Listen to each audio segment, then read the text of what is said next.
Who or what are you actually waiting for? Now, I ask this question because many of us get caught in this place where we know what it is we need to do, but yet we struggle to stay consistent with the things we need to do in order to get it. It's like, oh, I know exactly what I need to do to lose my belly, to lose weight, to get in shape. Oh, I know exactly what it is I need to do to fix my relationship and so on. But yet we consistently procrastinate and delay the things we know we should be doing in order to get that outcome that we want.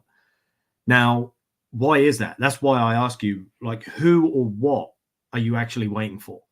And I ask it because quite often there's this part of us that's almost like seeking permission from someone or something else. It's like, I know what I need to do, but until I get this confirmation that now is the right time, or yes, that is the correct thing to do, I'm not willing to kind of step into it. I'm not willing to commit myself to it or take a responsibility for my own action. So therefore, I'll just kind of hang back. And this kind of hit home with me because it's something I used to do a lot myself too. I'm getting a lot better with it now. I still have moments like we do. We're all human at the end of the day. But I was on a coaching call. In fact, it was a training program with one of my coaches. And he's coaching through one of the sessions throughout the day. And he was talking about how people get stuck and so on. And he's like, the problem is you're trying to think your way out of a crisis. It's impossible to think your way out of a crisis. And I'm like, oh, shit, that's me. I sit here and I think, and I try to use reason and logic and intellect to figure out all of the answers before I'll move forward and take action. It's like I'm in the middle of this chaos that I perceive for myself. I'm trying to fix this in my business and sort this with my body and sort this out with my partner and my child and so on. But I'm not actually doing anything to fix the problems. Why is it? And it's like, it's because you're trying to solve it all in your head. You're trying to think your way out of the crisis that you're currently stuck in. Now, the catch is that doesn't work. And that's what leads us to sitting around sort of waiting for the right person or the right thing to come into our lives and to happen in order to get us to move forward. This happens a lot in health, where you'll see people, they will almost literally sit there and watch themselves get fatter, more and more unhealthy until the point they reach illness and disease.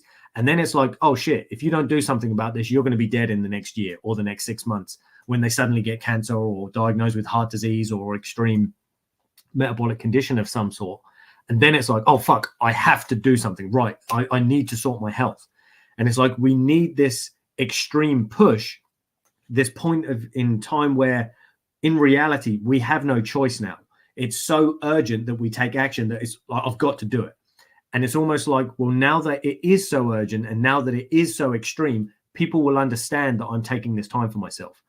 But of course, we're now being forced or obligated to deal with this crisis. And the crisis is now bigger than it ever was before. Whereas if we had just been able to take action in the first place, if we were able to stand in our own power and go, you know what, these are the things I want in my life. These are the things I need to address in order to get it. So here is what I have to do in order to have that outcome. Now it's time for me to move forward, take those necessary actions, and then I'll get that outcome. But for some reason, many of us, we will not take action unless we have some kind of crisis going on, unless things have gotten that bad and my health is so bad, I'm going to be dead in 6 months or a year, or my relationship is so bad, my wife's about to leave me, or my business is literally burning to the ground and I cannot pay my mortgage this month. It's time for me to move. I need to do something now. Now, this, of course, isn't an ideal way to live. This isn't the way that anybody really wants to live. But unfortunately, for many of us, along with not being able to confidently make choices and decisions for ourselves and hold ourselves accountable to them, we also quite often get caught in this place where we're actually addicted to that chaos. Because life is experienced in the highs and the lows, many of us find that on the day-to-day, the sort of general average life that we have, we're not that content with. It doesn't really stimulate us all that much. It doesn't excite us much. So what we tend to do is allow our emotional swing or our emotional pendulum to swing right from one end of the pit right up to the peak. So one moment we're down, depressed, oh my God, everything's shit, it's crap. Then we're up in the highs because we're suddenly doing things well and so on. But we often find that, unfortunately, we need these drastic things or events to be going on before we'll actually before we'll actually do anything, before we'll step up, before we'll move forward and actually start doing what we know we need to do, we often need these extreme things. Now, as I say, in an ideal world, we wouldn't have that. We wouldn't allow ourselves to operate in that fashion. And of course, you don't have to. The reason we do it is because we allow ourselves to do it. Whereas if you were to actually step back and learn how to observe yourself and go, hold on a minute, this is a bit of a dumb behavior that I keep perpetually behaving in. Like, this is not something I should be doing in order to have the life that I want. This isn't how a normal adult operates. But for some reason, I'm allowing myself to do it. If I saw someone else doing this, I'd be thinking, you fucking idiot. What are you doing? Like, why would you allow yourself to have so much chaos and drama and stress? Why would you allow your health to drift so far away from ideal before you'll actually do anything about it? It doesn't make any sense.